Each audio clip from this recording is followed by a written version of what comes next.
Okay, everybody, I think it's time to talk some Goldberg. Bill Goldberg obviously made his return to WWE this past Monday night, a segment that was a huge ratings hit, and got a lot of people talking and got a lot of people excited about Bill Goldberg, which I still have my misgivings about doing a Lesnar-Goldberg match for a multitude of reasons, which I stated in a previous video, but it is always nice to see a WCW guy get some level of recognition or success or some kind of appreciation for his career. Because, and I've kind of felt this way, and one of the things I've tried to do with my videos is to be sure to point out whenever WCW did something good, because I will fully defend the good stuff that they did. And sometimes, you know, history's written by the winners, and WWE has just painted WCW as a pile of shit for so long that a lot of fans I feel parrot that and say, oh, WCW always sucked, they were never that good, and blah, blah, blah, all that other stuff. But I think maybe with the advent of the WWE Network and all the WCW content being on there, maybe some fans are seeing that stuff for the first time and realizing, yeah, WCW did do some good stuff. The Sting Vader stuff is great. The Jericho Malenko stuff I talked about last time was outstanding. The DDP Randy Savage feud was great. The Sting Hogan, the build-up was awesome, match sucked. But there's plenty of great stuff that WCW did when it was great. And, you know, there's a reason why they beat Vince for 86 weeks or however long it was. It was because for a time they legitimately had a better product. And they were an exciting show. And one of the things that WCW definitely got right was Bill Goldberg and the streak and just the energy and the excitement that they were able to capture through that. I mean, Goldberg was a phenomenon. And Goldberg was one of those things that, and I first started getting on internet wrestling message boards and websites and all that other stuff back in 97, 98, I want to say. And Goldberg was one of the things that really highlighted to me, it's like, okay, there's a severe disconnect between the internet diehard fans and what I personally think, because they all hated Goldberg. I mean, the internet fans despised Goldberg, and, you know, it was the stuff that you would expect them to say. He's limited, he can't do that much, he's never had a match that goes over 10 minutes, he's never had a match that's more than 3 stars, blah, blah, blah, all that other stuff. And I'm just sitting here like, yeah, all of that's true, but he's still awesome. You're the ones that don't get it. you're the ones that just don't understand, because Goldberg, he looked the part. He was believable in being this unstoppable badass who hardly ever talked, never talked during the best years of, or the best time of his career. He didn't talk at all, and he was never known for being a great mic worker, although I thought he came off really well on Monday night this week, so who knew. But yeah, barely spoke, looked like a badass, acted like a badass, had one of the coolest entrances in wrestling. The theme song that went along with it was amazing, and one of my favorite theme songs ever, and God bless you, WWE, for finally realizing that your version of Goldberg's theme sucked, because they went back to the WCW theme on Monday night, and I think it played off much better that way. And no, I'm not going to talk too much about Goldberg's WWE run, because I'm just going to get mad. But yeah, just how amazing it was that Goldberg got over the way he did, largely through working squash matches. So whenever people tell me it's like, oh, squash matches are a thing of the past, they shouldn't do them anymore, and I'm like, that's how Goldberg got over. So, and Goldberg was like the last great thing that WCW ever did, and this was during an era where squash matches were not the norm, and they had kind of gone out the window. Goldberg was regularly squashing and destroying people, and he was the most over thing on WCW's programming. So again, what does that tell you? Again, he played the part really well because he didn't feel like a human being. He felt like he was part cyborg or like he was part machine or something. Like, it was whatever he was. It was like he just felt like this unstoppable force. And his matches were also very exciting too. They were kind of like these quick little adrenaline rushes where, you know, you get the kick-ass entrance with the kick-ass music, and he goes in there, kicks somebody's ass, Fans are chanting Goldberg the entire time, and just a great atmosphere whenever Goldberg came out. The ring presence he had was and just being able to captivate people by doing very little was really amazing to me. And I always appreciated that for Goldberg. And again, I thought he was cool. He was one of the reasons I kept watching WCW in '98 when I started to see dents in the armor. And WWF, it was definitely had definitely surpassed them overall in terms of quality. Goldberg was a reason for me to keep watching WCW, and that's commendable on his part, and really he deserves credit for that. And it was, but yeah, like I said, his matches were always these quick little adrenaline rushes, and I think back to guys like Ryback, who was clearly WWE's attempt at trying to make their own version of Goldberg, and because his matches were formatted very similarly. He overpowers the guy, then hits meat hook, shell shock, it's over. But he never had the same energy or the same intrigue that Goldberg did. And I think part of that is because Goldberg kind of got over by accident. He wasn't something that was forced down people's throats. He just kind of, people just kind of latched onto him early on, and they just, for whatever reason, they didn't have him lose. And the more he won, the more fans kind of got behind him. And I also think another thing that helped him was that he didn't do the exact same moves every match. He would always do spear jackhammer, but he would always throw like new moves in there, like a new power slam. Or I mean, I remember the match he had at Super Brawl 8, where he did this really cool move, this really cool like pump handle power move, and Bobby Heenan immediately said, "I've never seen Goldberg do that before." And he would always throw out these new like really impressive power moves out there, and it kind of created the impression that no opponent could prepare for Goldberg because you don't know what you're going to get. And by the time he hits the spear and the jackhammer, he's already beaten you into oblivion anyway, so meh. But yeah, Goldberg's matches, whether they were short or you know, he tried to work a real competitive match, they were usually just really cool matches. Again, I mentioned the Super Bowl 8 match. I remember the match he had with Hugh Morris on Thunder. Not the match where Goldberg debuted, but the match they had on Thunder where the Barbarian and Jimmy Hart were trying to help Hugh Morris out, and Goldberg ended up picking up Jimmy, throwing him into Barbarian and Hugh Morris, and then spearing all three of them at once, which looked really cool. Obviously, there's the match with Raven, which is one of his more famous matches, where he wins the U.S. title, and you know the crowd, Raven tries to run away through the crowd, and the crowd throws him back, and the flock interferes, and Goldberg runs through all of them. Again, just a really cool moment, and a lot of really cool things that they did with Goldberg. And I'm thinking back to, you know, people who said that Goldberg never had good matches. Aside from the ones I've just mentioned, I liked his match with Perry Saturn at Spring Stampede 98, I think it was. That was his first really good competitive match, and showed that Goldberg, you know, under the right circumstances, could have a good match with some people. And I really liked his match with Kevin Nash in 99. I believe that was Spring Stampede 99, I believe it was. I also really liked his match with Scott Steiner at Fall Brawl 2000, which I've said it before, but if you want to get an idea of what the Lesnar-Goldberg match at WrestleMania 20 should have been, go watch Fall Brawl 2000. That match was incredible. Probably the last great match that WCW ever had, at least that I can recall. Trying to think of some other ones that I liked. His matches with Scott Hall were good. Obviously, he had the match with Scott Hall to set up the match with Hogan on the same night. And that whole episode of Nitro might be the best episode of Nitro ever.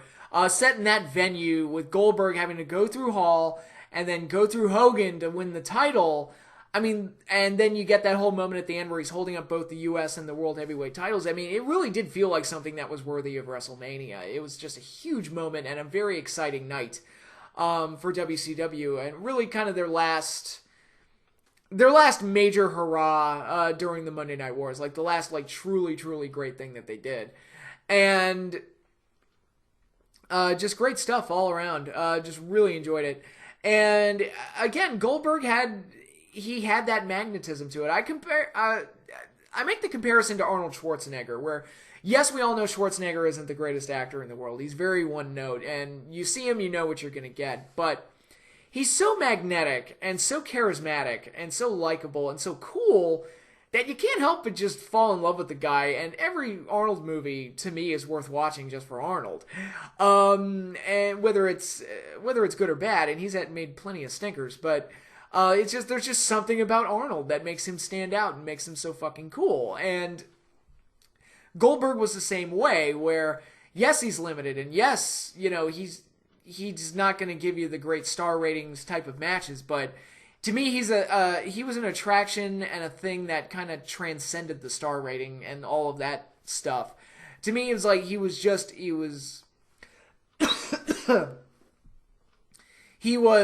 energetic and exciting and just fucking cool. And who doesn't love that? So yeah, I was a big Goldberg fan back in the day, and I really got sucked into the whole hype surrounding the streak. And because it was something cool that WCW was doing at a time when they were starting to go into the downturn in '98. I mean, Goldberg was something cool and was worth watching, and I think he deserves credit for that. And, WCW probably could have kept that gravy train going, but Starrcade '98 happened, and then the Finger Poke of Doom happened, and then it's over. And then we had to get Hulk Hogan versus Ric Flair 850 times because the first 700 weren't enough, and it's like, okay, sure, whoop-de-doo. But, and that's the bad stuff of WCW that I don't mind pointing out. But it was, like I said, Goldberg was a phenomenon and deserves a ton of credit for what he brought to the table during the Monday Night Wars and what he was able to accomplish for WCW during that time. But that said, I did promise a classic match review as part of my Goldberg tribute, and what better match to do than my personal favorite Goldberg match, as voted on by my loyal Twitter followers that voted in the poll. Halloween Havoc 1998, Goldberg versus Diamond Dallas Page for the WCW World Heavyweight title. Unfortunately, Halloween Havoc 98 is a show that has kind of a dark cloud hanging over it because you had the Hollywood Hogan versus Ultimate Warrior match on that same card, which was an utter train wreck. Also, the pay-per-view feed cut out, so a lot of the fans that bought the pay-per-view that night did not get to watch the Goldberg DDP match. So it was a major black eye and a major embarrassing negative for WCW at a time where they couldn't afford to have any of those because WWF was really overtaking them in the war, and they couldn't afford to have snafus like that. So it's a shame that Halloween Havoc is really one of the bullet points in the downfall of WCW because that main event was great. Goldberg versus Diamond Dallas Page was an absolutely outstanding World Heavyweight title match. Great main event. And it was cool to see because WCW, after the NWO kind of took over, it was very rare, if it just didn't happen at all, to get a WCW versus WCW main event. It was always either WCW versus NWO, or once the Wolfpack started, you started seeing NWO versus NWO, but you didn't see many WCW versus WCW style main events. So that was cool to see, and it was two guys that were really beloved by the fans in Goldberg and DDP. And I use those two as some of the examples. One of the criticisms of the NWO was that WCW didn't have heroes of equal value on the other side of the equation, and that's true to a point. What they used to highlight it, though, are the Four Horsemen getting fed to the NWO on a silver platter. I didn't have a problem with that because the NWO should be beating the Four Horsemen. I know the Four Horsemen are sacred to a lot of people, and they are to me to a certain extent. But by 1997, 1998, the Four Horsemen were kind of old hat, even though they put new members in there like Benoit and Malenko. To me, like, that whole act was just something that was a sign of the 80s. That was not fresh, cool, and new like the NWO was. So if WCW wanted to have heroes on the other side that were equal to them, they needed things that were fresh, cool, and new. Sting, when he evolved into the Crow Sting, was definitely one of those. Diamond Dallas Page being kind of the blue-collar, underdog hero, he was one of those. And Goldberg being this unstoppable railroad, unstoppable fucking train, he was one of those heroes. So you did get those three guys. Sting eventually joined the NWO, the Wolfpack anyway.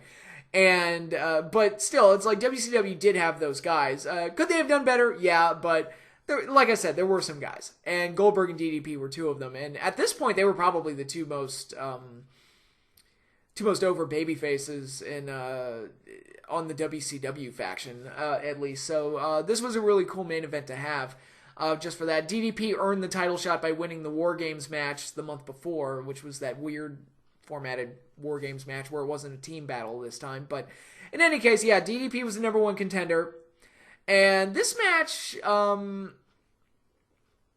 kind of look at it, this is probably what WWE was trying to do with Orton and Lesnar. It just didn't quite work as well, where Lesnar and Goldberg represent like the full-on unstoppable powerhouse, but Orton and DDP are the more resourceful, smarter, wait until they have an opportunity and then strike, and ultimately gain an advantage that way. And the match, the Halloween Havoc match, did that much better and played that up beautifully, I thought.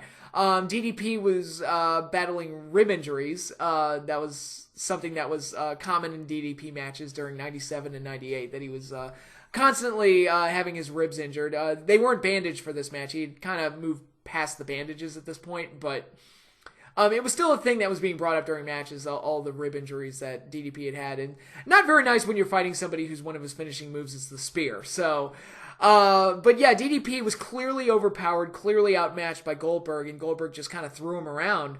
But DDP would gain advantages through these, like, I don't want to say sneaky, but he was just very resourceful moves and counters or whatever. Perfect example, Goldberg had him in the corner, and then Goldberg charged at him, and DDP moved out of the way, and then Goldberg injured his shoulder by ramming it into the ring post. So it was one of the first times that I can think of where Goldberg was like visibly hurt, and it was like, oh dear, okay, maybe he's not invincible, and it was just a very exciting match, great atmosphere, and that was something that Goldberg always brought to the table. He was so over, and the fans were so into him that all of his matches had an outstanding atmosphere, and that was just commonplace for him. Whether the match was 90 seconds long or 10, 15 minutes, it was like the fans were just always invested in whatever Goldberg was doing, which is definitely helpful, and that's kind of why this match works so well, because DDP is somebody that I've always praised as a great talent, great worker, even when people have told me that he's not. I mean, he got Goldberg's best match out of him, and Goldberg's a guy who worked with Rock, Triple H, briefly Shawn Michaels in their Elimination Chamber match. They may have had a match on Raw, I don't remember, but I don't think they did. But anyway, but yeah, those great workers worked with Goldberg, and those were kind of, okay. And DDP went out there and had the best match of Goldberg's career. So it's really a testament to his ability and his talent. And that was always, something that I used to kind of sing DDP's praises. And on the other side, you had this really talented guy in DDP. And then you had Goldberg, who was this phenomenon that was really over and really, the fans were really behind him and really excited. So he brought like a bunch of eyeballs and a huge big match feel wherever he went. So you put those two elements together, it just made magic. And I thought this match came off beautifully. And the part that really put it over the top was when Goldberg's setting up the jackhammer, but with the injured shoulder, he's having trouble holding DDP up, and DDP was able to use that to counter the jackhammer into the diamond cutter, which was an awesome counter. And I've talked about it before, how the diamond cutter is it is my favorite finishing move in pro wrestling. Because DDP could just hit it out of nowhere and just was always coming up with new ways to hit the diamond cutter, and that was just a beautiful counter and just a beautiful moment in the match where everybody just kind of jumped out of their chairs and was like, oh my god, the streak's over. Kind of reminds me of what Orton has done with the RKO and what they did at WrestleMania 21, where he countered Undertaker's chokeslam into the RKO, and I jumped out of my chair and was like, oh my god, Taker's streak is over. Whenever you're able to do that with a finishing move, it's really cool and really effective, and that moment people thought, oh my god, the streak is over. And obviously it wasn't, but it was a very dramatic 2 count, and that was the moment that really put the match over the top and really was the nice cherry on top to really sell it as one of the better pay-per-view main events of 1998. And ultimately Goldberg won as expected, but in the end he had his best match. And I come on here and I do like to, like I said, I like to sing the praises of WCW whenever they did something well. And I especially like to highlight WCW guys who don't always get the respect. I mentioned it at WrestleMania 32 this year. I marked out so much harder for DDP than I did Undertaker or Rock or Austin or Michaels or Foley, because WCW guys, the WWE guys always get put up on a pedestal and they always get praised and they always get to go out there and have their 87 nights in the sun or whatever, this never-ending, constant kiss-assing of the WWE legends. And I understand it to a point, but the WCW guys never get that. Like I said, history's written by the winners. So whenever they do get those small little moments and those little successes like DDP just being put into a battle royal that he had absolutely no chance of winning, just seeing DDP get the reaction he got and get that level of recognition, it was like, okay, cool. Goldberg getting what he got on Monday night, okay, cool. That's good to see. And there are times where I feel like I have to support the WCW guys and the good times of WCW because not a lot of other people will. But I think, again, it might be because of the WWE Network, but I think more people are coming around and realizing it's like, oh yeah, maybe there was some good stuff in WCW, and this match was definitely one of them. Outstanding main event, love it to death. It's a major feather in the cap, I think, of both guys. And something that's worth celebrating. So if you've not seen that particular title match, you can see it on the WWE Network, and I think it's very, very good. So check it out. And again, I was happy to come on here and review that match and just talk about Goldberg in general because it is fun to talk about that stuff. So, but all of that said, I am done for right now. That's all I got. So y'all continue to enjoy your weekend, and I will see you all later.